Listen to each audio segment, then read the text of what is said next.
Oh, yeah, it's the Kwasiborski show calling you live and direct from kind of a hazy yet not humid Washington, D.C. If you're on the East Coast and you live in a major city suffering from some very dry weather with not a lot of rain, and then you have these wildfires up in Canada that are sort of pushing down into the region. So it's kind of a weird time outside. Not great air quality, not great for the allergies, but hey, that's what it is. Tonight we got John Mathers back. What's going on, John?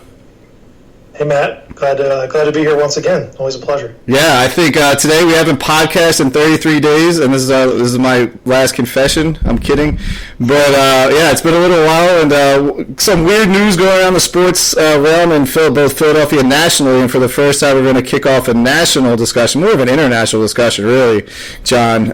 So looking forward to that. But as always, I'd like to thank Al Gore for inventing the internet.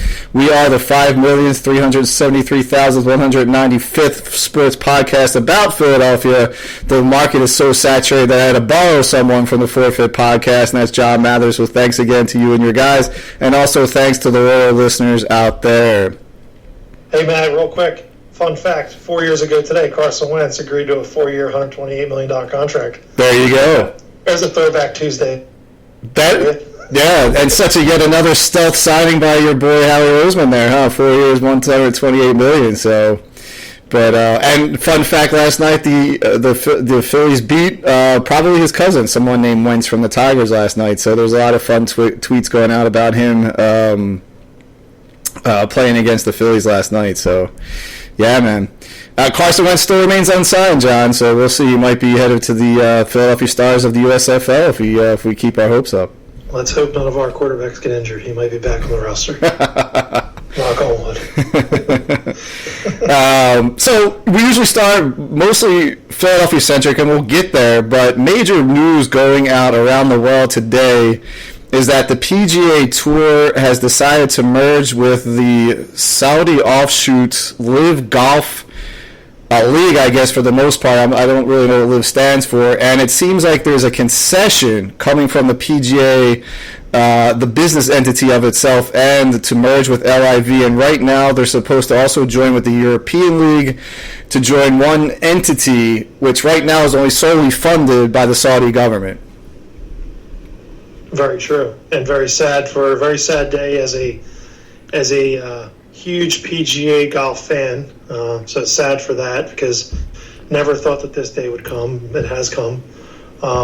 Really just didn't think that PGA would kind of fold and do what they're doing currently. It's not a really, it's really dirty, man. And I really, as a sports fan, it doesn't feel good. As an American, it doesn't feel good. And it really kind of, as I was reading more into it today and going back on what exactly is happening, and really, as the great Apostle Paul once said, sometimes, money is, or not sometimes, money is the root of all evil. Yeah. And that's really the crux of this whole situation. And it's unfortunate, because it's like this in every sport in certain degrees, where money becomes a huge factor in decisions. But when it comes down to the situation with Liv and the PIF and PGA kind of saying, you know what, I think it's better for us to merge rather than fight, after Jay Monahan, of the president of the PGA, said almost a year ago that it was basically sports washing, and he stood with the 9/11 Families Commission, and all this stuff, and now he's backpedaling to years ago they were terrorists and now they're world-class investors. So it's really sad, really unfortunate. I will say, if you were to take away the terrorism Saudi part of it and just said financially, it's great for some of the golfers who signed those huge contracts, because there's Tiger Woods, who was offered $700 to $800 million by Liv. He got zero because he said no thank you. Right. And he basically walked away from that, and now everyone's kumbaya together. So yeah. I'm interested to get your take on it as well. Yeah. The first thing is that, just to give some background to people that aren't familiar, the PGA Tour has been the only really professional tour in America and worldwide, where golfers had a chance to compete and make money, and it was a very competitive league. The Saudis started out with creating a competitor called LIV, L-I-V, and they were offering ridiculous amounts of money to top PGA players. You mentioned Tiger Woods, to sort of join their league and say, instead of playing for the PGA, come and play for us, and we'll pay you buckets of money that is just, crazy amount of money. Guys like Phil Mickelson took the deal to go over there. Brooks Koepka took the deal to go over there and create a rival to the PGA. There were some outstanding PGA members who decided to stay with PGA for morality reasons, morality reasons, which I'll get to in a second, and to be familiar with what they were getting on the PGA, and they just didn't want to leave it. The morality of it is that this LIV league is funded by the Saudi government. That's the big thing. All of the money is coming from the Al Saud family, who has been the family that started Saudi Arabia back in the late 1930s on oil money. And they espouse a very strict form of Islam, and they often do not hold human rights is not a big thing. They have public executions in the square of the capitals, along with public floggings and stuff like that. Women are not allowed to. Only recently has the new Saudi government kind of liberalized their views of women. For a very, very long time, women could not drive. They could not be seen in public without the hijab. It sounds very Talibanish. It's called Taliban Light. And the biggest complaint recently that were crossed over into America is that there was an opposition writer, journalist named Jamal Khashoggi. Jamal Khashoggi was an outspoken critic of the Al Saud regime, especially the new young guys that were sort of risen up, MBS as he's called. Khashoggi was in Turkey trying to get a visa. He went into the Saudi embassy in Turkey because I think his wife, he was going to marry his Turkish girlfriend or something, so he wanted to get a visa for, residence visa. But why would he? And he was effectively murdered. He was, it was like it sounded like an interrogation that went bad. It doesn't matter. He was murdered by embassy officials, and Jamal Khashoggi, why it resonated so much in the U.S. is that he wrote for the Washington Post. He wasn't a full-time contributor, but he was a contributor. He wasn't a full-time staff person. And this is what rubs people the wrong way. And then you go into the morality of it is that these golfers were taking money from the Saudis and just trying to, for whatever reason, and more power to them when you have that offer, but you have to see who you're sleeping with. The second part to this situation is that when LIV was founded and the PGA players effectively who took the money defected, the PGA then banned those golfers from competing in PGA events, thinking it would shut down LIV because LIV would not be able to be on TV, and you never see LIV on TV here in the U.S. You got to dig, and dig. You got to be like on the Roku channel Part B or something to find them. But LIV turned around and used our anti-monopoly laws against us, right? And said you're operating as a monopoly or anti-competition laws. And my take is that the PGA realized that they were not going to win this legal battle, which would have cost them money to pay to LIV, which almost would have forced LIV to be on TV and sort of like what you see on the NBC and ESPN and the Golf Channel. Maybe, I don't know, but that's my speculation. And therefore, the PGA said, let's just cut our face off the spider, whatever they call that. Just say let's cut it now before we're forced to publicly lose a lawsuit and then face the facts. And that's what I think pretty much went down, and it is a shame. It is a shame. And like you said, and the other bad part, last thing I'll say before I turn it back to you, is that all the PGA players found out through Twitter. Yep. Their commissioner did not alert them, and talk about poor leadership. I mean, this is not just a money-making deal to a lot of the people that stayed with the PGA. This was a morality and ethics issue as well, and that's a big failure of leadership in the PGA's from the PGA commissioner on down.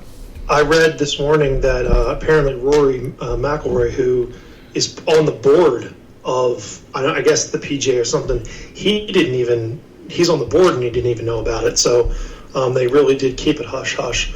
And to your point, Matt, about how LIV and how they were doing, it was reported by a PGA Tour player that said that like Live was basically dead in the water and currently wasn't working because of what a lot of things you said, like where you couldn't find it on TV, it was hard to find.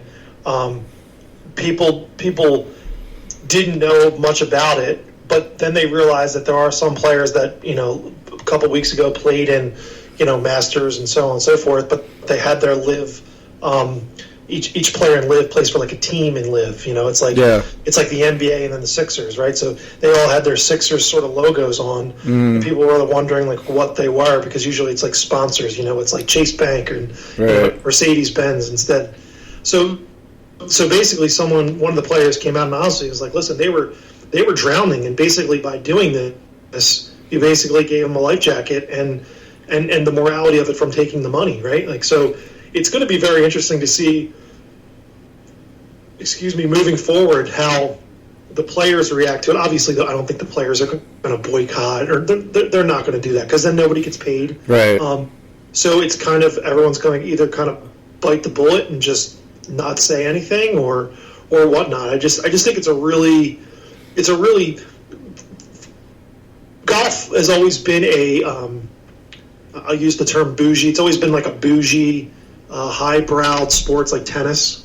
So it's one of those things where it always had that sort of mystique and sort of like, you always wear long pants and all this stuff. And now it's with what Liv was doing and the way they were kind of approaching some things, it's sort of like lessening the value of golf, in my opinion. Okay. But I guess what they hope for is competition, right? And they hope that this will bring the best out of everyone. But now it's like everyone who argued and everyone who took a side is now going to go back to the table.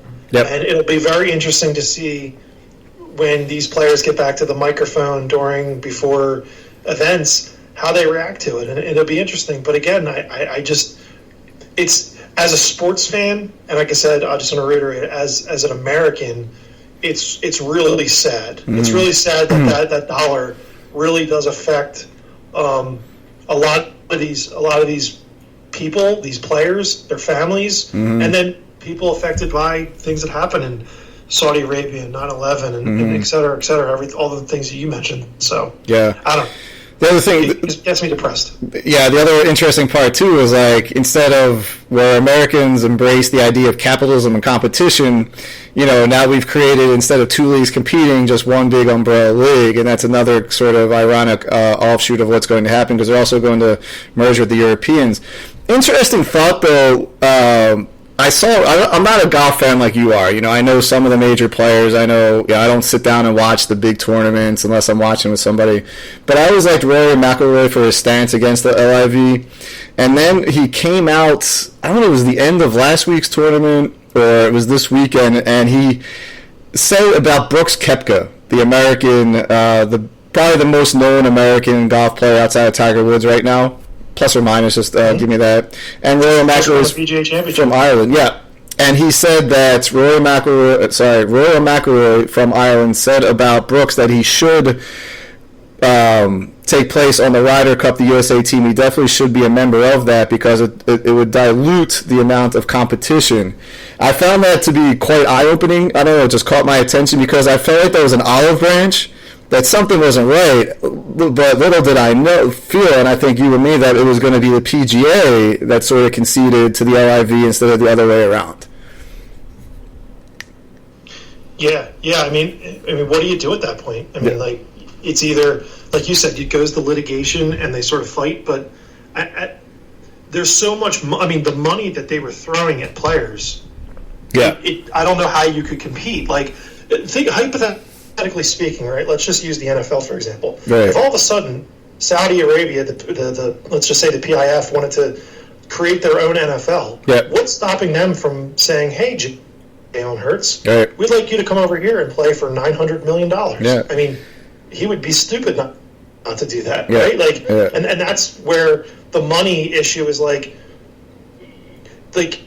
these guys, like. They don't even like. I forget the stat, but like Tiger Woods is he shouldn't be in the conversation because he made so much money in endorsements. Yeah. And for years he was doing it. But even if you use like Rory's like career earnings, and Dustin Johnson making like, $300-400 million. It doesn't even compete. I mean, and they were only doing that for how long? Was it a lifetime ban? Like I don't even know the stipulations behind the contract. Right. But a lot of people commented like, you better watch out. You sign a contract with them, like it might be forever, and you might have to say and do things that you might not want to do, but you get $300 million, you're going to do it. It's there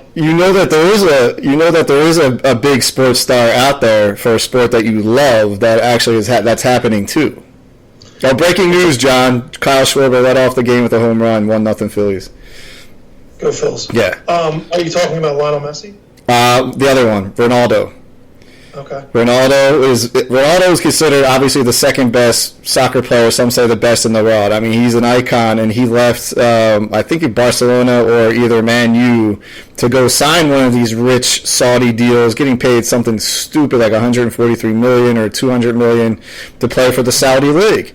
And there's talks that he wants out already. So he's going to be kind of seeing if he wants to get out, because the society there is, unless you know what you're really, really getting into, it's definitely very challenging on the limitations that you have. There's reports that Lionel Messi, who left the Paris Saint-Germain, can't sorry for my French, left. He might go to Saudi Arabia, and there's talks that Saudi Arabia is trying to form a professional basketball league. So the idea of Ronaldo, the equivalent of that for us would be like LeBron James or Kobe. Like I would put it more like Kobe leaving to go take one of these deals. So golf isn't. I think it was easier for them to get the golf players because it's more of an individual sport, right? You're not bringing whole teams over there, but it's the idea of LeBron James goes and plays with the top Saudi team and gets paid $500 million. It is crazy the amount of money that they have over there. And I hate to really think about this and even throw this out there, but I think you have to, because when you start to talk about the situation. When you start sending American player, I don't want to just discriminate against American players, all players of all nationalities from all different countries that are part of the PGA, and you send them to a new live combo PGA golf event over in Saudi Arabia, and something happens, it's going to put a lot of countries on notice. Yep. You know what I mean? Yep. It's a lot different when the NBA Finals are played in Denver and Miami. They're not played over in, China, right, where there could be some sort of issue. You have an Olympic years ago. I forget what happened, but what happened in the Olympics years ago, 70s or 80s?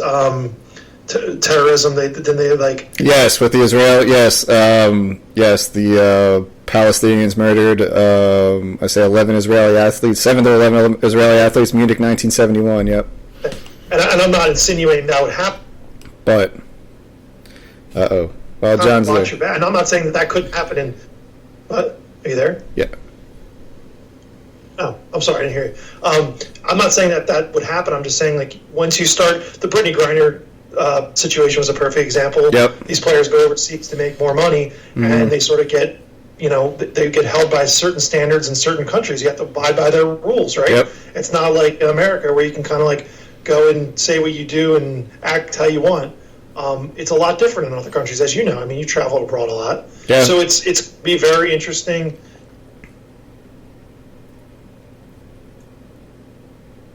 Yep. Some little technical difficulties there with John.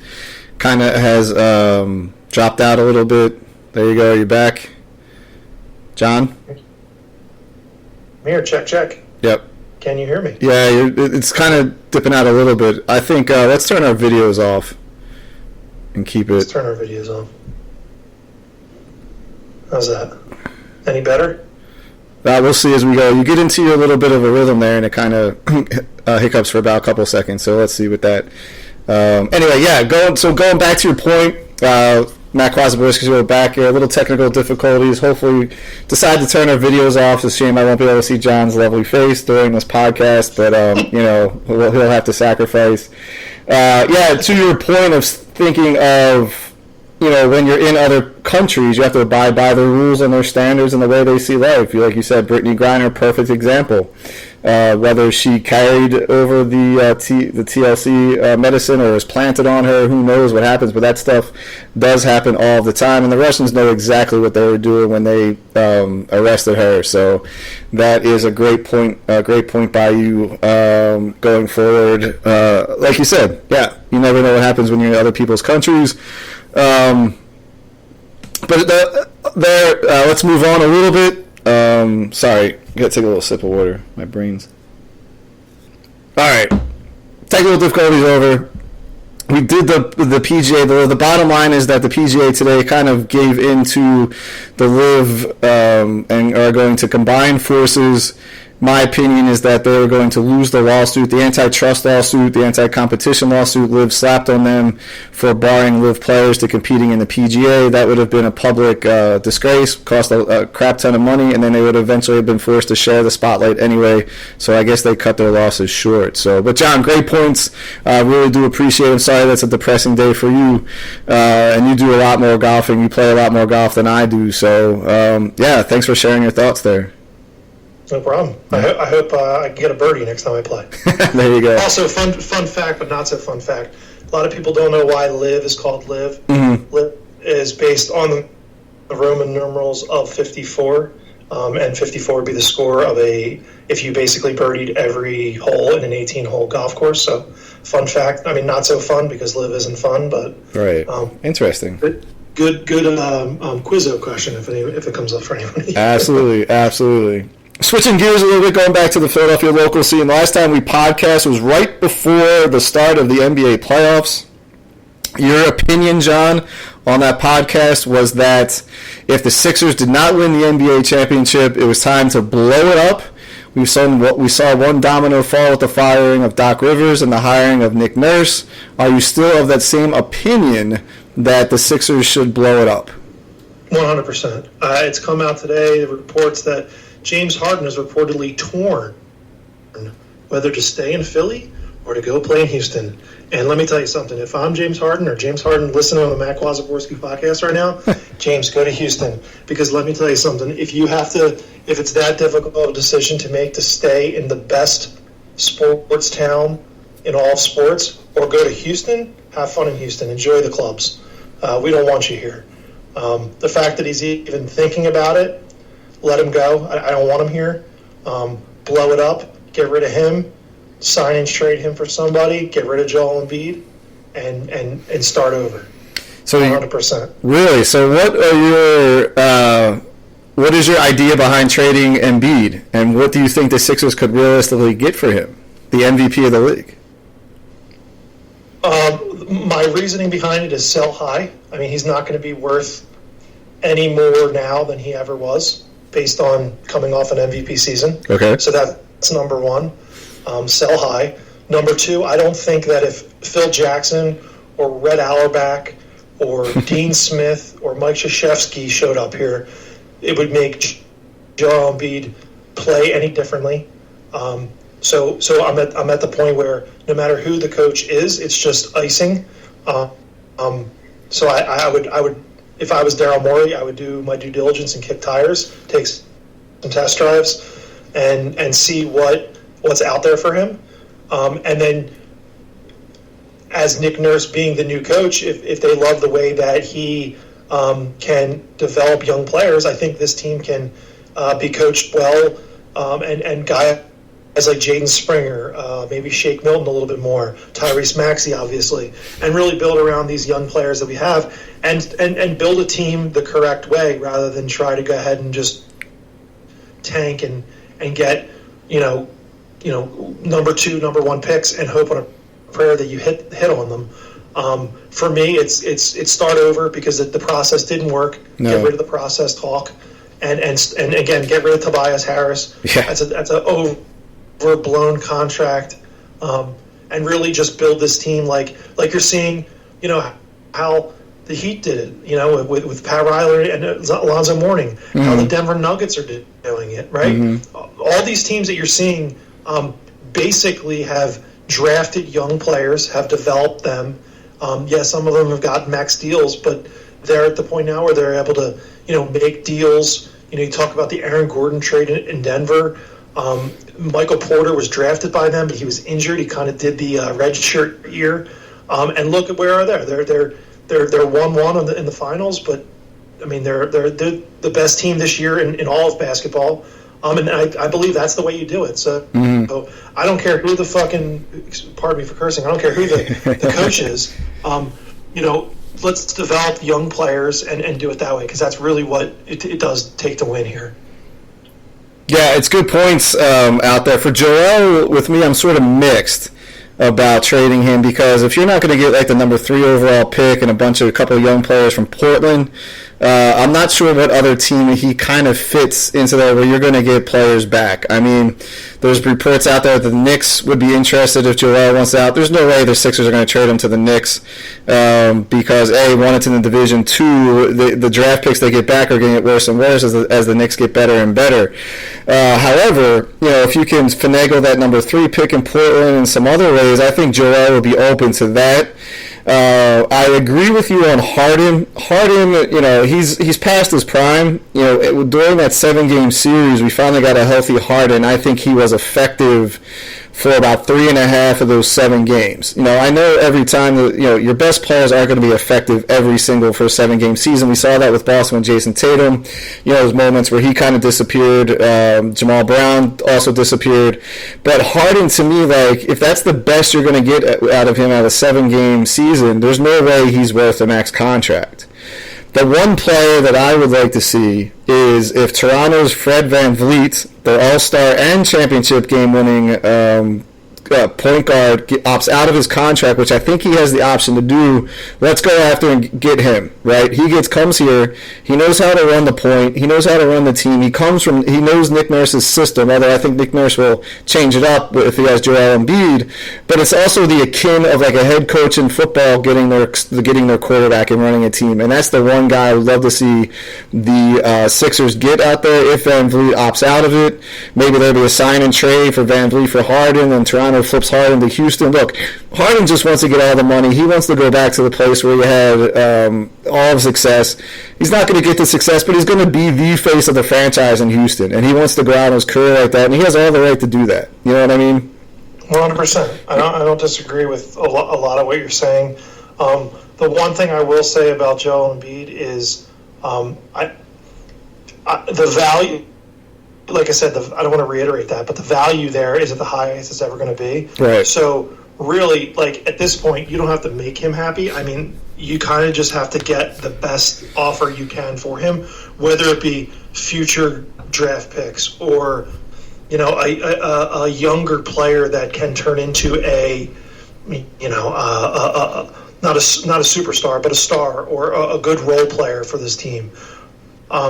Just enough to start the rebuilding process, because again, I think if you sit here and have this conversation next year and the Sixers don't get past the first or second round again, or they get maybe to the Eastern Conference Finals and don't make it to the NBA Finals. Yep.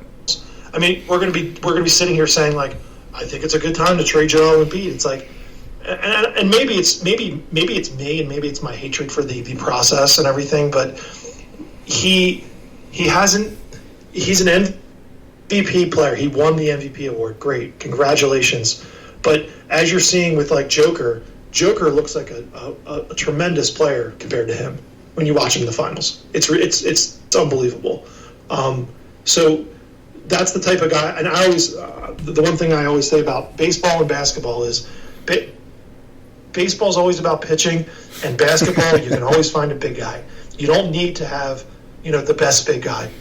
You can go through numerous NBA champion teams and say, man, who was their center? And you're like, oh boy, who was that? You don't need a Shaquille O'Neal. You don't need Hakeem Olajuwon. Yeah, those guys help, absolutely, but you don't need a star center to win, especially in today's game. Yeah. I mean, the game has moved on from the star centers there, and I think that's what makes Joel also that unique. It's like someone coming in here and probably tapping into him a little bit more. for me, Joel, I can't tell in that Game 7. He was explosive for a little bit of that game, mainly in the second quarter. And other than that, I don't know if his knee was really bothering him or he just shied away. I'm not really sure. Things about Nick Nurse, he's never lost a series where he's had the lead. Whenever his team has been up, he's never collapsed like, unfortunately, Doc has a lot of the times. And I think he's going to bring in a different perspective of how to reach these players, whoever the team is construed upon. And I think, there are certain coaches that can take those teams to another levels. And I'm under the impression that if Nick Nurse or Bulltoter, I think is the coach out of Milwaukee that was fired, or Monty Williams, if he wasn't fired, if those three coaches are in play, I think Doc Rivers is here. I don't think they would have made the move, unfortunately, because who else are you going to get out there? Unless you're going to target the top assistant from Denver, the top assistant under Spoelstra. I do think that once Nick Nurse was fired, the Sixers knew who they wanted to go after if Doc did not have the success that he did. The Sixers only interviewed Frank Vogel, and I think that was more of a, hey, let's interview the local guy. Successful NBA coach, don't get me wrong. He had great success in Indiana from Wildwood Crest, but I think they're getting a coach, to me, that has a lot more experience with different cultures, different players, different management styles, or different leadership styles. I think that's going to pay off with the Sixers there, whether they keep Joel or not. I really like this move for him. Don't forget Vogel, too, won a championship with the Lakers. I mean, even though it was in the bubble. But That's right. Thank you for bringing that up. I did forget that he won the championship with the Lakers. I always forget. I knew the Heat were in the bubble. But I read about Spoelstra. And Spoelstra, to me, is the best coach in the league by, hands down. Steve Kerr's up there as well. But what Spoelstra has been doing with the Heat, and to me, less talented team, they're the 8th seed this year. They're not playing like right now, obviously, is sort of amazing. And I was reading an article in The Athletic where I think it was Caleb Williams or Caleb Martin, the one that's having a good playoff series. Spoelstra grabs him on a day off where players were only going to the weight room training, no basketball training, and said, come with me. Spoelstra takes him to the gym, says you have to shoot 100 3-point shots and you got to make 70 or you got to keep going. And he hit like 64, and Spoelstra kept going, 67 and 59, and he was ready to quit. But then he's like, that was one of the best things he's ever done for me and got me to that next level in the career. So I'm saying is I think there are certain coaches that are going to push those buttons a little bit more. Everyone can say, like, with Phil Jackson, it's easy to coach those superstars. Or Spoelstra on the Heat with LeBron and Dwayne and Bosh. And I'm like, it's not. You got to be able to tap into those egos and get those egos to play together as well. So I do think that this hire will make a big difference for the Sixers. But there is going to be roster makeover. I agree with you. Tobias has to go. I don't want Harden back. I think you got to look at trading Maxey maybe, see what you can get with him out there. I'm not up for that Maxey LeBron trade, obviously, but you got to shop everyone around. Kind of take. Look at what the Flyers did today. They traded their second best, most marketable player in Provorov, the defenseman. They shipped him in a complicated three-way trade with Columbus and the Kings, and got a crap ton of draft picks back, a couple of players, and gave up him and a few past their prime prospects. And that's what I think, like you said, they just got to go out and either build a new team, blow it up, sell high on Joel, sell high on Maxey if you have to, try to move on from Tobias, and see what you can build here. The one thing that I'll challenge you on with Eric Spoelstra, who I don't want to take away from this conversation, think that Eric Spoelstra is not a good coach. He obviously is. But I think it's more, when you look at the Heat overall, I think organizationally it's a culture. Yeah. I think it starts from the top down. Yeah. I think Mickey Harrison as an owner, what he did years ago to, send a draft pick and $1 million for Pat Riley, and get him to be the coach. And then now after Pat Riley won, he kind of took a step back, and they built a culture. They put Eric Spoelstra in place. I mean, he's been with the team for, I think, 30 years now. He started as a video guy. He's worked his way up. Yeah. Hard work.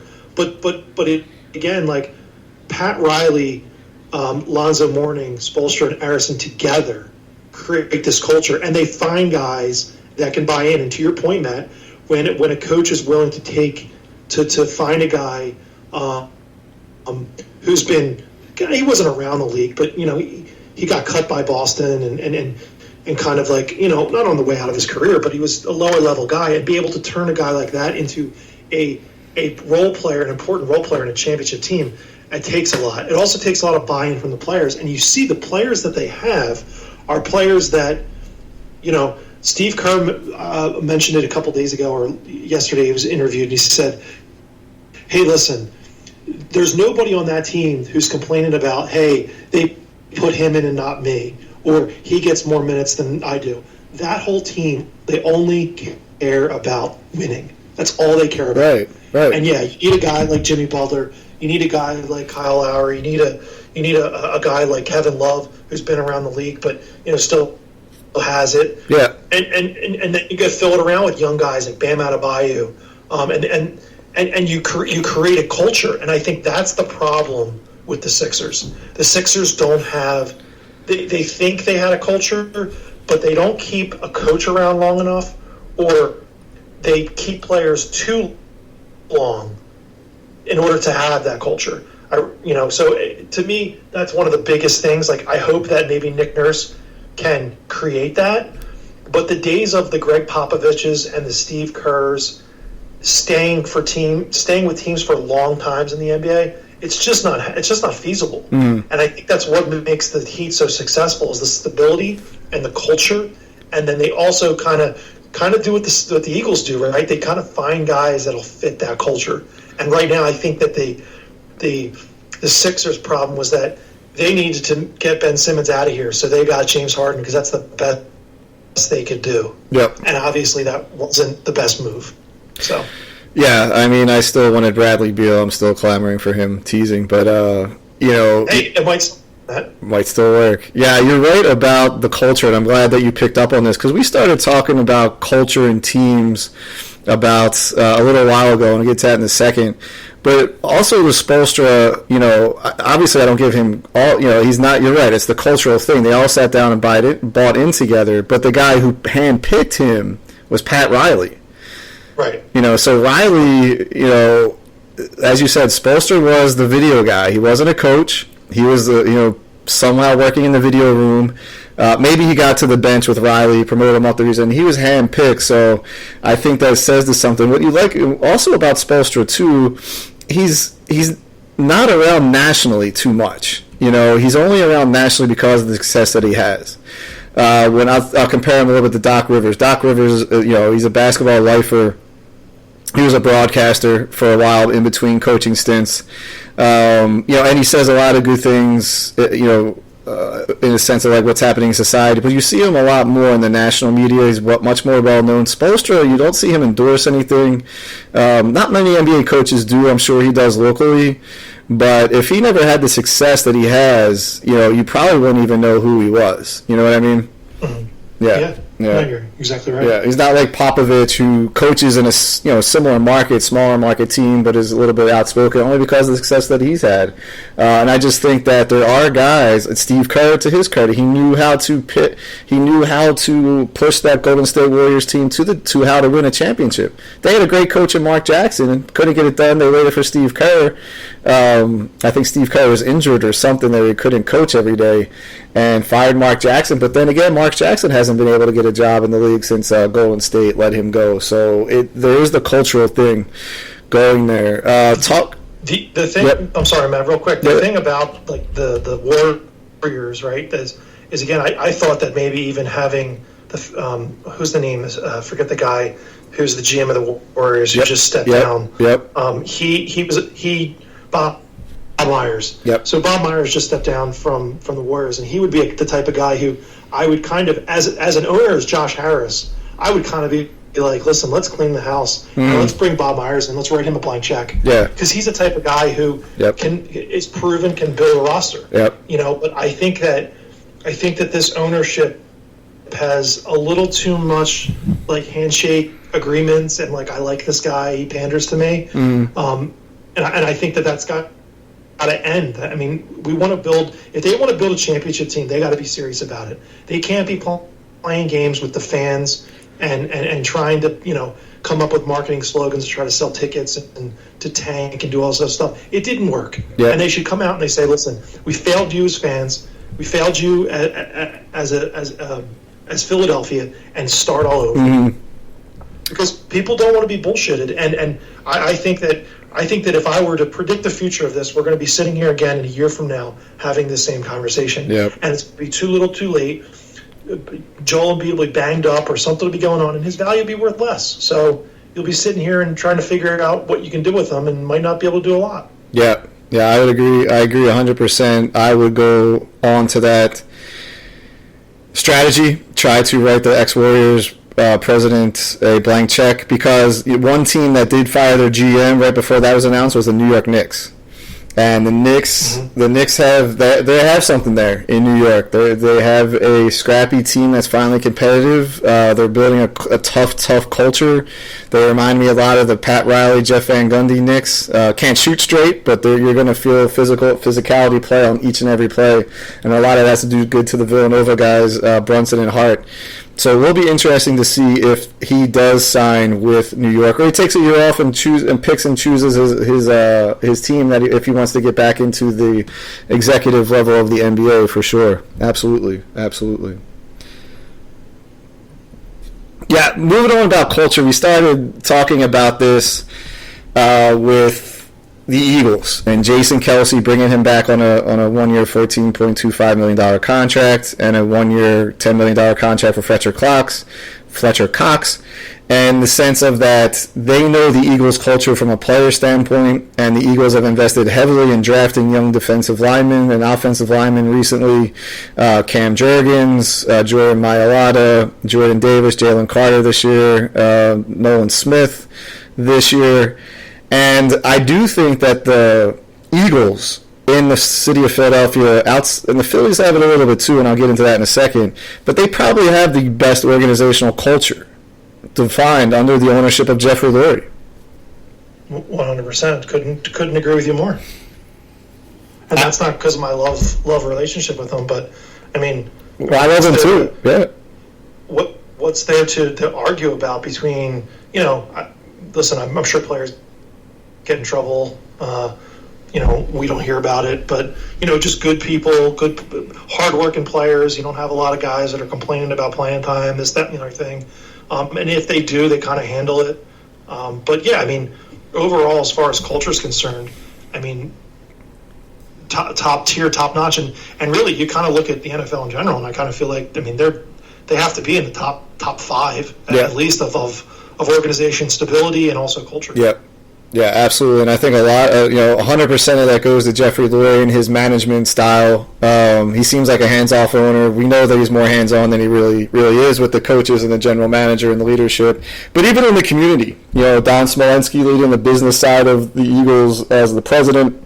I mean, he also gets credit. Howie Roseman gets credit, and then be able to find, I also think modern-day leadership styles. They went out and signed a no-name coach named Nick Sirianni, who was like, who is this guy coming in? Yet he seems to resonate with this new generation of players. He seems to know how to get through to them. And also I think it attributes to strong leadership on the team in place and ones that they drafted. Jalen Hurts. They identified him. The whole talk about Jalen Hurts was that when he was first drafted, like, this guy is a huge leader.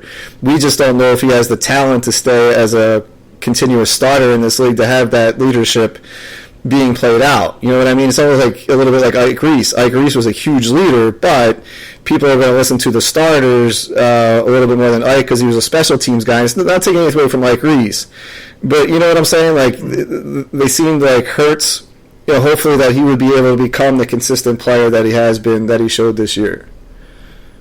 Yeah, I think that the only scary part about them making those decisions, which I don't want to say that they've been right all of the time, because God knows they haven't been. Yeah. But, bringing up Carson Wentz earlier, there was a type of guy who they moved up in the draft. They interviewed, worked out numerous times, and they said, hey, listen, we really like this guy. We're going to move up, and they made the deal to make it happen. And in the grand scheme of things, it worked out. They won a Super Bowl. He was certainly we don't get there without him. Right. But when it comes to leadership and how to handle yourself when you're down and out and your team is, winning games and getting to the Super Bowl, there's a reason why, those reports came out about him not being a good teammate, because it obviously came to fruition. Right. That's something that I don't see in Jalen Hurts. I mean, it remains to be seen. His career is not over yet, but I just get the feeling he's not that type of guy. And then to credit, like you're saying, to the team, the general manager, ownership, to kind of be able to find those guys and then be able to lock them up long term. Yeah. Look at them bringing back Jason Kelsey, bringing back Fletcher Cox. Although I'm against those moves, they believe that the culture is a lot more important than going out there and maybe taking a shot at a guy that might not fit. So, hats off to them as well. Right. I will stay with culture a little bit, and we can get back to the NFL. Last night, the Detroit Tigers are in town playing the Philadelphia Phillies. A couple of interesting points. One, the Tigers have a future Hall of Famer, Miguel Cabrera, who's announced that it's his last season. He is the only active Major League Baseball player that's played in the vet. So when he was with the Marlins back in 2003, I thought that was an interesting tidbit. But the Phillies made a trade with Detroit. They traded away two super sub players, basically utility players, and Matt Vierling and Nick Maton, who both played major contributions for the Phillies' run to the World Series this year. Vierling was often a last-minute defensive replacement or end-of-the-game defensive replacement, come in and pinch hit. He'd also be a pinch runner. He could run. And then Nick Maton was a guy who... he was also a super sub, played most of the infield, but also had 3 home runs last year, and 2 of them were off the NL Cy Young Award winner. So last night, the Tigers are in town, and Maton and Vierling were getting their NLCS championship rings because they earned it. Every player gets a ring no matter what. And I'm watching the ceremony before the game, and do you know who the 2 people that gave them the rings were, John? Was it Dave Dombrowski and John Middleton? Exactly. And you know the positions of Middleton is the owner and Dombrowski is the president of operations, baseball operations for the Phillies. They didn't send out there Bryce Harper and JT Realmuto. They didn't send out there the general manager and the assistant general and Rob Thompson, the manager. And I thought that was such a class act for the Phillies, for Dombrowski and Middleton to be the ones that gave away the ring. So when you talk about culture and what the Phillies are trying to build in a winning culture, especially with Dombrowski and Middleton finally getting it right by getting Dombrowski, I thought that was a very, very important move for both, just in an optics sense, in terms of how it will seep down into the team and the culture and the values that the Phillies have. You may not agree. I know you're not a big baseball fan, but I thought that was from that point of view, I thought it was a really, really professional move by the Phillies to do that. Yeah, I mean, listen, it's always nice to be recognized by your boss or your ex-boss for whatever you did. So I don't see anything wrong with that. I think that's a humble, great thing for them to do. It also, the optics of it, like you said, it looks good for players who might eventually come here, right? It's like, wow, these guys really cared enough, and that's the type of owner I want to play for. Right. So yeah, I mean, there's nothing wrong with that. And then talking on the other Philadelphia sports team that sort of has taken a backseat and fallen off the wayside are the Philadelphia Flyers, and they made two moves in the offseason for leadership. They hired Keith Jones to be their president, and Danny Briere, 2 former players to be Danny Briere is a general manager, former player to be the general manager. But the underlining story is that Comcast fired the head of the Flyers operation, Dave Scott, or Scott retired, and they hired, I don't know his name. I forget who his name is, and I apologize to the listeners out there. But one of the first things that the new, the chief operating officer did was fire Chuck Fletcher, who was the general manager and president, and was awful. But he also sidelined sort of like the Knights of the Round Table of the Flyers that have been governing the Flyers in a silent way, and that would be Bob Clark, Billy Barber, and Paul Holmgren. And those guys were sort of finally pushed aside, and they hired Keith Jones and Danny Briere, as I mentioned, and they're also shifting to a cultural change in that, I don't know if I agree with it, because you're sort of like, they're still keeping former players alive, and it's true, but the hiring of Keith Jones is a sense of to try to re-identify with the public. I mean, first of all, he's well known nationally. He was on national broadcast. He was the Flyers color analyst, and he was also a local sports radio host in the mornings. So you'd see Jonesy on the national studios at NBC and getting back for his 5 a.m. job at WIP, and he knows the league, and he wants to be called Jonesy. And I see it's kind of a shift in the way leaders are. They're trying to become more in tune with the public, and the Flyers definitely have a publicity image. So I thought that was a very interesting way. I'm not sure how that'll play out. Danny Briere as a general manager, I wasn't real happy with that, but he went out and made a major trade today. He sold off, he traded Ivan Provorov, our defenseman who logs the most minutes on the ice per game, and there was a lot of rumors flying around that the franchise player, Carter Hart, is about to be moved, or they're taking a lot of offers on him.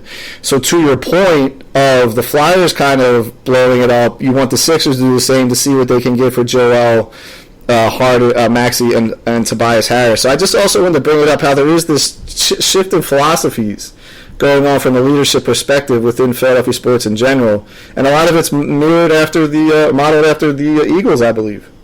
I also think, Matt, that people and you as a more of a Flyers fan than I, Ed Snyder was the patriarch of that, right? He was everything. He was the Flyers. Yep. When Ed Snyder passed away, it obviously has been it's been downtrodden since then. And I think that is, again, it goes back to leadership, right? Mm-hmm. Leadership and ownership. When you get bought or sold to Comcast, you kind of deal with the conglomerate of whatever they are. And I believe the guy you're talking about is Dan Hilferty. Yes. Is that his name? Yes, thank you. The governor of the Flyers? Yes, thank you. Which, again, I'm not really sure what the governor of the Flyers means. It's like, is he in charge of everything? What is he in charge of? Whatever. But no, I think that I recently watched the NBA documentary on the Sixers. And the one thing that struck me was obviously they couldn't interview Ed Snyder, but Pat Croce as the GM there was the reason why Larry Brown and Allen Iverson got along. Right. And having that leadership is super important. Now, whether I agree with the Flyers bringing in hometown guys that played for them, if that works, I'm not really quite sure. I feel like that kind of lessens the blow of when you make a move like this. But it's not. I guess it would be weird if you brought in Eric Lindros and Bernie Perrant or Rod Brendamore. Right. But it all comes down to leadership for me, and that's where it starts. Yep. And everyone always says the fish rots from the head. Yep. And if you don't have good leadership, your team's probably not going to be good. You're not going to have a good culture. Right. And you're not going to be a winning franchise. Right. So it's one of those things where you kind of like, what is more important to you as an owner? Yeah. And if it's making money and putting people in the seats and trying to off your team to the next highest bidder, then you're gonna have a different culture and different mindset. If it's, hey, I want to be here for a long time, and I want to bring multiple championships to the city, and I'm going to spend money to do that, then that's great, because that's really what I think. That's what's so great about Philly sports is that this town is smart. They know what they want. They want people to work hard because we're a blue collar town, and it's one of those things where if you got to put up or shut up, and hopefully the Flyers are going in the right direction, kind of selling off all the cows per se. Yeah, and going to your point about Snyder, Ed Snyder, the founder of the Flyers, when he died off years ago, this sort of silent horseman triumvirate of Clark, Holmgren, and Billy Barber were trying to keep that same way going. So that was a monumental shift in the philosophy. Whether Keith Jones and Danny Briere can get the Flyers back to the promised land, the one thing is they're going to do is try to connect more with the public, and it looks like Briere is not afraid to start selling players off, whereas in the past, Chuck Fletcher was probably stonewalled by those three guys when he did either try to make moves or sign players or whatever he was trying to do. And I think he was stonewalled a lot, and I think Barrera's given a lot more freedom by Jonesy to do the right thing. So yeah, I appreciate you talking about these subjects with the Flyers. I just think of the leadership cultural thing around the city with the owners on down, and how it perceives the values of these organizations, how they operate. I just really thought that was great last night when the owner and the president of the Phillies, Dombrowski and Middleton, gave the reins to basically two utility players, guys that were key cogs, but they were also tradable cogs, as we saw in the offseason. So last thing I wanted to touch on, going back to the NFL, it was reported that a Colts cornerback named Isaiah Rodgers is being heavily investigated for multiple betting on NFL games, including his own team, the Indianapolis Colts. And this is becoming a bit of an issue for the NFL. And, I wanted to get your thoughts and takes on that one. I mean, what I'm reading is a possible lifetime ban for him, which I don't necessarily know is going to come to fruition. But listen, it's funny how this podcast started off with money and it's sort of ending with money. Mm-hmm. I love how organically it's happened. Because listen, this is the problem, right? It's you give money to big corporations to have their logos and to tout their sports betting. You finally make it legal, and this is what happens. Players think that they can do it. I think part of the problem with this, Matt, is that no one showed the video of Pete Rose and where he sits right now, and kind of didn't say, hey, that's the memo that goes out to these guys and says, hey, listen, if we catch you doing it, you're gone for life. Right. And the first person that got caught to do it and got banned for life didn't get banned for life. Right. We're like, I'm going to get a year off to bet. No big deal. Yeah. Yeah. It's just like anything else in sports. When some of these players get in trouble, they feel like they're above other people, and it's not right. I don't know the specifics on what he was betting. I guess he was betting. Was he betting on games that he was actually in? Apparently he was. He was going through someone else, obviously not himself, placing the bets, but apparently he was stupid enough to make the communication to whoever was placing the bets from the Colts facility. Mm-hmm. And apparently most of the bets he were making were in the $25 to $50 range, which to me is like, why the hell are you doing it then? I mean, right. You're a player who makes, he signed he was in the final year of a 4-year, $3.4 million contract. So I'm not really sure why you're betting $25 and $50 on bets in NFL games that's not really moving the needle for you if you're already a millionaire. So I'm a little taken aback by it. Yeah. But again, I think that part of the problem for this is that the NFL, Roger Goodell, the Players Association, never clearly but never really kind of came out and said, hey guys, like this is not going to happen. And instead they kind of just take the money from DraftKings and FanDuel and throw the ads, on the commercials at Super Bowl and, in the stadiums. And they just let it happen. And then this becomes huge news, and everyone kind of just like snubs their nose at it and goes, this guy's an idiot for betting. And that's it. Then we go into the next one. I mean, it happened to Calvin Ridley. He's back now. Yeah. It's happened to numerous players in the beginning of this offseason. So, I mean, I don't know what the answer is to make these millionaires stop being dumb. Yeah. But, I mean, basically the NFL has created a monster by taking money to betting corporations. So they kind of like reap what they sow, right? Yeah. Yeah, I think there are a couple things interesting to some of your points. One, we have DraftKings and FanDuel and MGM now, BetMGM, and they're being endorsed by former NFL players. Let's not forget the Mannings are all over the BetMGM commercials. Mm-hmm. But what about the other leagues? You don't hear either policy or this happening in baseball yet, maybe NBA yet. Hockey, tennis players, you can bet on a wide variety of sports. Tennis actually had a big scandal over in Europe a couple of years ago because this online betting has been around for a long time before it got to the U.S. And I also think it's interesting, too, because the NFL has done a great job on the rookie symposiums, right, over the years, how to manage your finances, how to stay out of trouble, The rule that we used to say growing up, nothing good happens after 2:00 in the morning.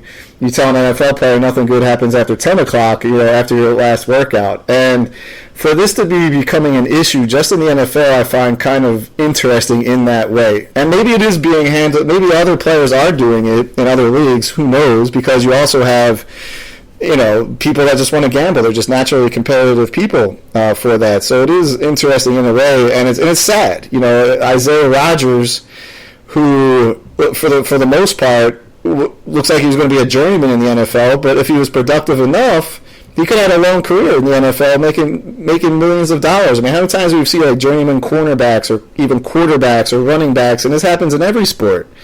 And it is such a shame that he had to feel, and why is he betting small amounts of money, like $50 here, $50 there? Yeah, it doesn't make any sense what his motivation was, I mean, going back, maybe his friends are like, hey man, we're going to set this up. We can make tons of money, if you tell us the game plan or, do this other situation or do point shaving in a way. And you also had the XFL quarterback from Orlando this year. Mm-hmm. He found out that he sold out the team's game plan and I think it was like Birmingham and Orlando, and I'm getting mixed up with the USFL right now, but I think he played for Orlando, was playing their rival, the Birmingham, and he gave the opposition the whole playbook. And that guy was banned for life. But to his point though, like he's not making the NFL. He's not making any money. He looked at it as a one-shot deal, and he may have gotten paid. You don't know unless they do some more investigation in that. But you're right, John. We're finishing up on the podcast about money.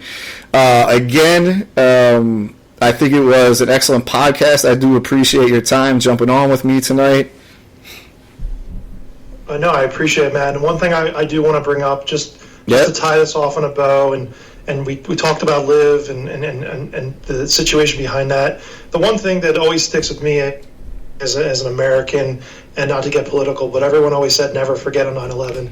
And I feel as though this country has forgotten, and I think we need to get back to never forgetting 9/11. So agreed. That's what I'll say on that, and thanks for having me. Great. It's been the Matt Kwasiborski Show, calling you live and direct from Washington, D.C. We had John Matters of Forfeit Podcast down there in Brigantine, New Jersey. And we'll play a little music. And remember to inspire the inspiration. Don't wait for the inspiration to inspire you. Have a great night, everybody.